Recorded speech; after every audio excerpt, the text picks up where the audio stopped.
tile, one habit that changed a poor man's life, a janitor who drove a secondhand Toyota and held his coat shut with a safety pin, left $8 million to strangers when he died. He outperformed nearly every professional fund manager in America without ever once hiring one.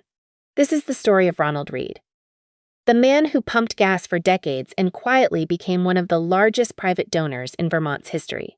Hi, I'm Penny. To understand how a man who cleaned floors ended up with millions, you have to look at where he started. Picture a small farmhouse in Brattleboro, Vermont. There were 4 kids and only one income, which disappeared completely whenever the crops failed. On the days Ronald went to school, he walked 4 miles.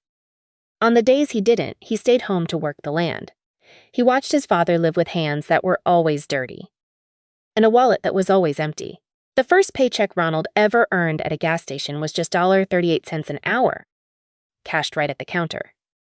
But the real story isn't about the money he lacked. It's about a moment when he was a teenager. Every morning, Ronald's older brother got a ride to school from a neighbor. Ronald walked. It wasn't because the neighbor's car was full.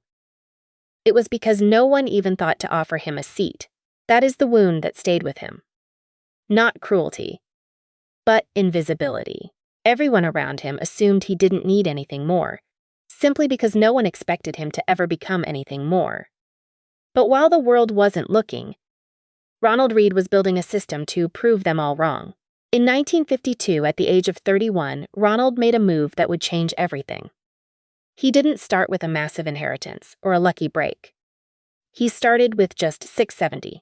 That small amount of money bought him a single share of a local utility company. It was a simple beginning, but Ronald treated it with the seriousness of a bank president. He didn't just tuck the receipt away. He bought a paper ledger. This wasn't a cheap notebook for scribbling grocery lists. It was a heavy formal ledger, the kind used by professional accountants to track millions of dollars. This was where Ronald's invisibility became his greatest strength. While his coworkers spent their Friday paydays at the local diner, catching up on gossip and spending their earnings, Ronald headed in a different direction. He went to the library. He spent his free time reading annual reports, thick, dry booklets full of numbers and business plans. He wanted to understand exactly how companies worked and how they made money. You can see his old wound at work here. For a man who was used to being overlooked and ignored, this was his way of taking control. He was quietly and obsessively accounting for every penny he earned. He wasn't waiting for someone to offer him a ride anymore. He was building his own path, one share at a time. That first 6.75 investment was a signal that he was no longer just a worker at a gas station. He was an owner. By tracking everything in that ledger, he ensured that even if the world didn't see him, his money was working for him in the dark. The secret to Ronald's success wasn't a magic trick.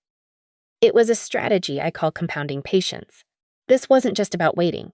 It was a deliberate structural refusal to sell what he owned. He built this system on 4 simple rules that anyone can understand. First, he only bought what he understood. He stuck to things like utility companies, railroads, and basic goods, the types of things people still need and use even when the economy is in trouble. Second, he followed a strict rule to never sell. He didn't sell when the market crashed, he didn't sell to buy a fancier car, and he didn't sell for any other reason. Third, he made sure the machine fed itself. Every time a company paid him a dividend, that money was automatically used to buy more shares. Finally, he removed all friction. To avoid high fees or the temptation to trade quickly, he held actual paper stock certificates and kept them in a filing cabinet. There were no middlemen taking a cut of his hard work.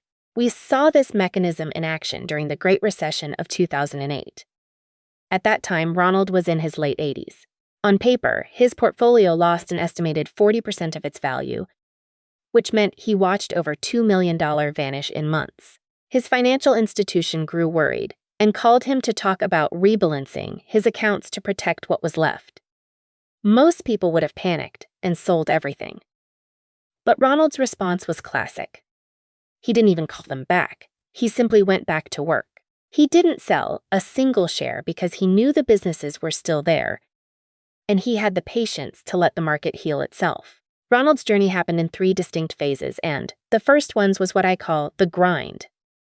From 1952 to 1980, he spent nearly 30 years working at gas stations and cleaning floors as a janitor. He lived a very simple life, saving about 20% of every single paycheck.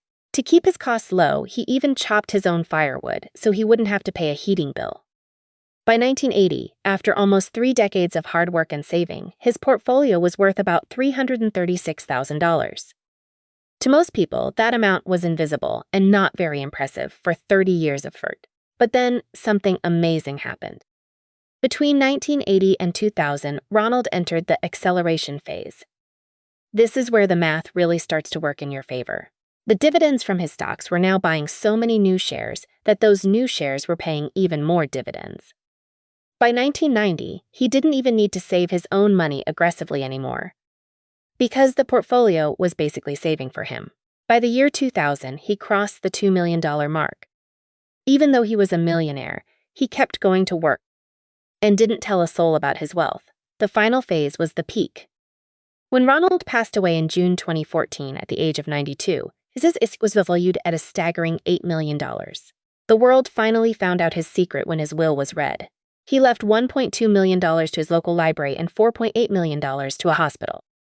Imagine the look on the faces of the people in that room. They had spent years seeing a man in a flannel shirt with a safety pin on his coat, never realizing they were sitting next to a multimillionaire. Ronald proved that you don't need a high-speed life to reach a high-value finish. You just need to stay in the race longer than anyone else. Ronald's big secret wasn't a special stock pick. It was a physical invention he kept right in his house, a simple filing cabinet filled with paper stock certificates. By keeping his wealth in physical paper instead of a digital account, he moved himself deliberately outside the modern financial system. This solved a major problem that most investors face today. You see, every way you enter the financial system is also a way to leave it. Modern apps make it too easy to sell everything with one click when you get scared. Ronald removed that ease by creating friction. Because he held actual paper, selling wasn't a quick decision. It required a slow physical process. He would have to unlock the cabinet, find the papers, and take several steps to turn them back into cash. This created what experts call accidental permanence. He couldn't panic sell during a market crash even if he wanted to. The time it took to physically deal with those papers gave his rational mind a chance to catch up with his fear. It forced him to stay invested when others were running away. Today, researchers call this a commitment device. It is a way of setting up your life so that your worst impulses are mechanically difficult to carry out. It's like putting your alarm clock across the room so you have to get out of bed to turn it off. Ronald didn't have a fancy name for it back then.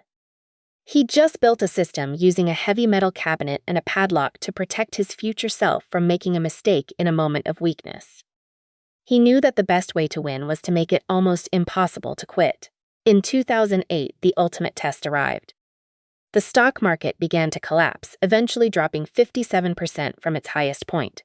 Every voice on the news was screaming at people to sell their stocks and move their money into cash before it was all gone. For Ronald, this wasn't just a small dip in the road. It was a threat to everything he had built over 5 decades. The danger didn't come from a business rival. It came from the extreme stress being put on his own system. This moment was uniquely dangerous for one specific reason. Ronald was 87 years old. Unlike a younger person, he didn't have 20 or 30 working years left to earn back what he was losing. Most financial experts would say the logical move was to sell and de-risk, to save what remained of his fortune. But Ronald made a different choice. He decided to do absolutely nothing. In fact, he made the specific decision to not even open his financial statements for 6 months. He didn't want to see the red ink or the falling numbers. Instead of watching the scary news, Ronald went back to his favorite spot, the library. He didn't go there to look at stock prices. He went to read the annual reports of the companies he owned. He wanted to make sure the businesses themselves were still healthy and providing the things people needed.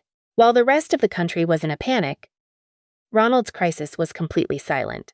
No one called him for an interview, and no one checked on the old man in the flannel shirt. That invisibility, which had hurt him so much as a boy, had finally become his armor. It allowed him to sit in peace and wait for the storm to pass, while everyone else was making mistakes out of fear. By March 2009, the market finally hit its lowest point. While many people had already given up and sold everything they owned, Ronald simply held on. Because he didn't sell, he was perfectly positioned for what happened next. By 2013, the stock market had tripled from its lowest point during the crisis. Ronald's portfolio, which he never touched and never cashed out, soaked up every bit of that recovery. This is a vital lesson. Every dollar that a scared investor turned into a real loss by selling, Ronald held on to until it turned back into a gain. At first glance, it looked like a defeat. Here was an 87-year-old man watching $2 million disappear on paper. But the actual outcome was the exact opposite. Because he stayed the course, he entered the final chapter of his life with more money than he had ever seen. His wealth was growing faster at age 90 than it had when he was 30. He didn't beat the 2008 crisis by being a genius. He won simply because he refused to make the market's temporary drop a permanent part of his life. The secret to this reversal is simple. When you sell during a crash, you lock in your losses forever. Ronald's only real advantage was that he had spent 40 years making it physically and mentally uncomfortable to sell. That long-term habit was the only thing that stood between him and financial ruin during the one test that breaks most people. By the time 2014 arrived, the numbers were official. The quiet man who spent his life pumping gas and sweeping floors had a confirmed fortune of $8,197,000. He proved that the best way to handle a storm is to make sure you are anchored so deeply that you can't even try to run away. Every great achievement has a price, and Ronald Read paid his in full. He never owned a house that was worth more than a regular home in his neighborhood.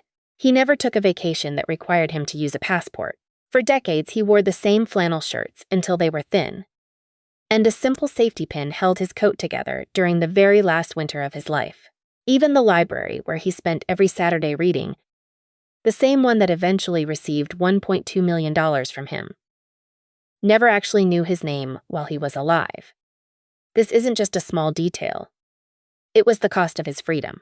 The lesson here is simple but powerful. Wealth isn't built by finding a magic stock or a perfect investment. It is built by removing the ways you can destroy a good investment. The real enemy isn't the stock market or the economy. The enemy is that sudden moment of panic when things look bad. Success depends on whether or not you have a system that helps you survive that fear. Ronald didn't say much to the world, but he did tell a neighbor one thing late in his life. I didn't do anything anyone else couldn't do. He was right. And that is why his story is so important. It means you can do it too. The big question for you today is not whether Ronald was lucky or just naturally disciplined. The question is whether you have a system in place right now that makes your worst financial decisions difficult to make. Are you setting up roadblocks to stop yourself from making mistakes? Or are you still relying on your own willpower? Because the next time the market drops and your phone is blowing up with scary alerts telling you to sell, willpower alone might not be enough to save your future.